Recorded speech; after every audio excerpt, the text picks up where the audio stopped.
Hi, I'm Annette Dubrouillet, and today I'm going to be reading Chapter 5 of Mrs. Piggle by Betty MacDonald. Had a little bit of a technical problem yesterday, so today I'll be reading Chapter 5 and Chapter 6 separately, but uploading both of those, so you can stay tuned for that. Chapter 5 is called The Radish Cure. Up to the time of this story, Patsy was just an everyday little girl. Sometimes she was good, and sometimes she was naughty, but usually she did what her mother told her to do without too much fuss. But one morning, Patsy's mother filled the bathtub with nice warm water and called Patsy to come and take her bath. Patsy came into the bathroom, but when she saw the nice warm tub of water, she began to scream and yell and kick and howl like a wild animal. Naturally, her mother was quite surprised to see her little girl acting so peculiarly, but she didn't say anything. Just took off Patsy's bathrobe and said, "Now, Patsy, stop all this nonsense and hop into the tub." Patsy gave a shriek and ran from the bathroom stark naked and yelling, "I won't take a bath! I won't ever take a bath! I hate baths! I hate baths! I hate baths!" Patsy's mother let the water out of the tub and went downstairs to telephone her friends and find out if their children had ever behaved in this unusual fashion, if it was catching or if there was something she could do about it. First, she called Mrs. Brown. She said, "Hello, Mrs. Brown, this is Patsy's mother, and I'm having such a time this morning. Patsy simply will not take a bath. Pardon me just a minute, Mrs. Brown." She put down the telephone receiver and went over to Patsy, who was standing in the kitchen doorway, listening to the telephone conversation and feeling very important. Patsy said, "What did Mrs. Brown say to do with me, Mother?"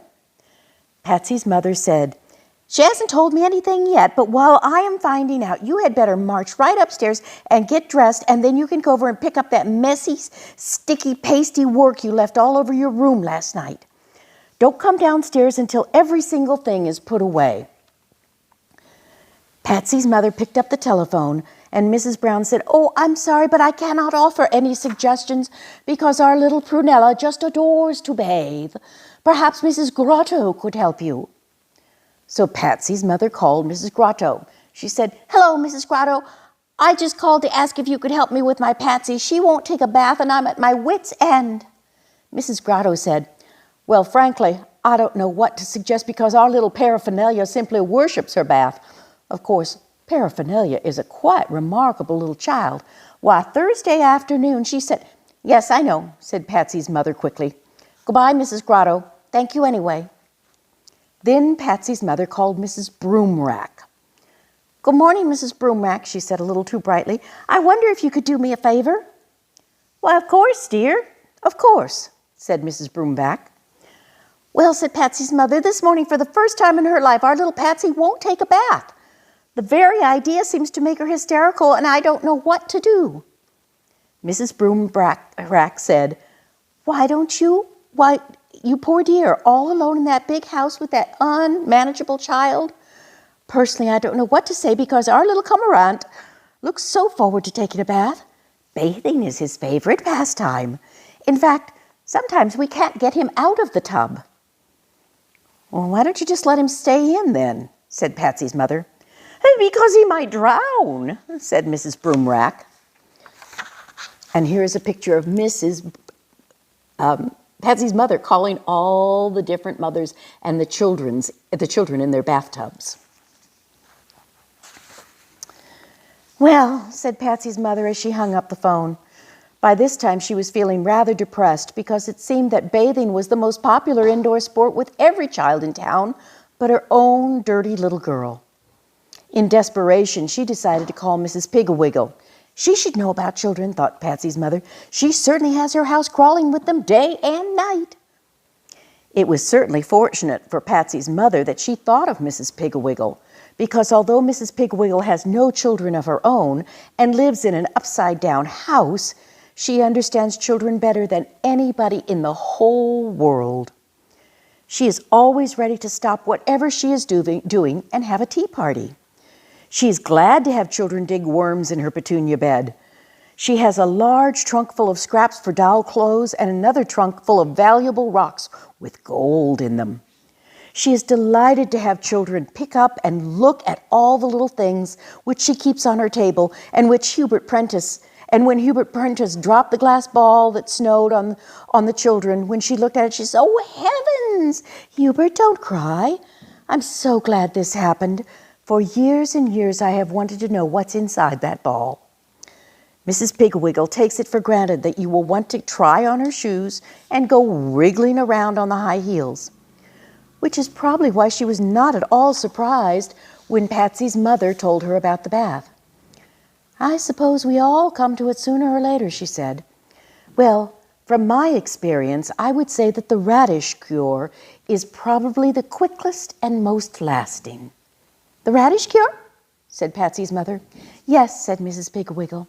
"The Radish Cure is just what Patsy needs. All you have to do is buy 1 package of radish seeds. The small red round ones are best, and don't get the long white icicle ones.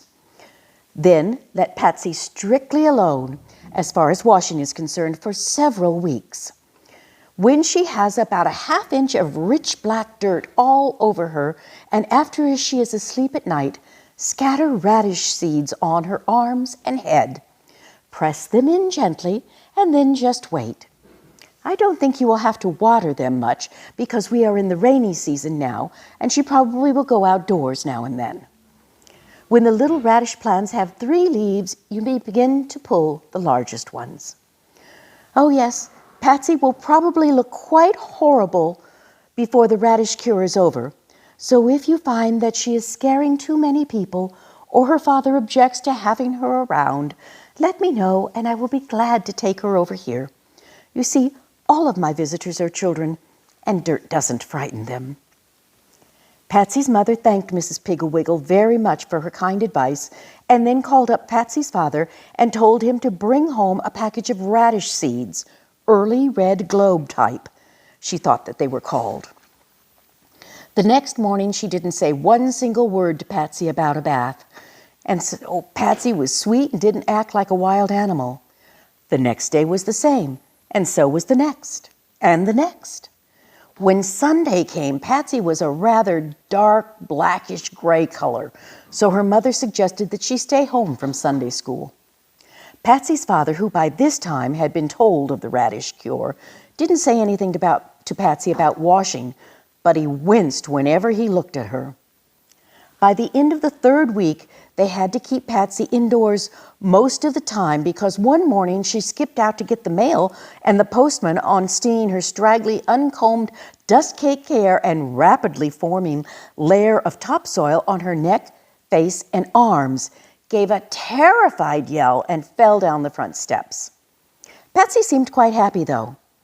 Of course, it was getting hard to tell how she felt, as her face was so caked with dirt that she couldn't smile.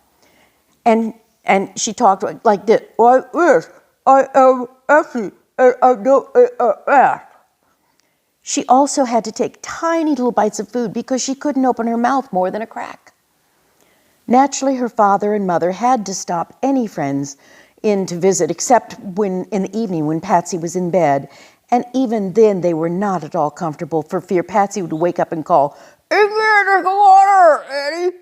Really, bring me a drink of water, Daddy. At last, however, the day came when Patsy was ready to plant. That night, when she was asleep, her father and mother tiptoed into her room and gently pressed radish seeds into her forehead, arms, and the back of her neck. When they had finished and were standing by her bed gazing fondly at her work, Patsy's father said, "Repulsive little thing, isn't she?" Patsy's mother said, "Why, George, that's a terrible thing to say of your own child." "My little girl is buried so deep in that dirt that I can't even remember what she looks like," said Patsy's father, and he stamped downstairs. The Radish Cure is certainly hard on the parents.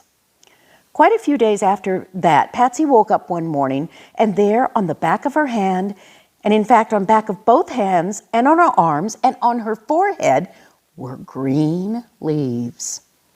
Patsy tried to brush them off, but they just bent over and sprang right back up. She jumped out of bed and ran downstairs to the dining room where her mother and father were eating breakfast. "Oh, my hair!" she squeaked. Her father said, "Behold the bloom of youth." And her mother said, "George," and then jumped up briskly, went over to Patsy, took a firm hold of one of the plants on her forehead, and gave it a quick jerk. Patsy squealed, and her mother showed her the little red radish she had pulled. Patsy tried to pull one out of her arm, but her hands were so caked with dirt that she couldn't grasp the little leaves her mother had to use to pull them. When they had finished one hand and part of the left arm, Patsy suddenly said, "Oh, I want to ask." "What did you say?" asked her mother, busily pulling the radishes and putting them in neat little piles on the dining room table. "I want a bath," said Patsy so plainly that it cracked the mud on her left cheek. Patsy's mother said, "I think it better be a shower." And without another word, she went and turned on the warm water. Patsy was in the shower all that day.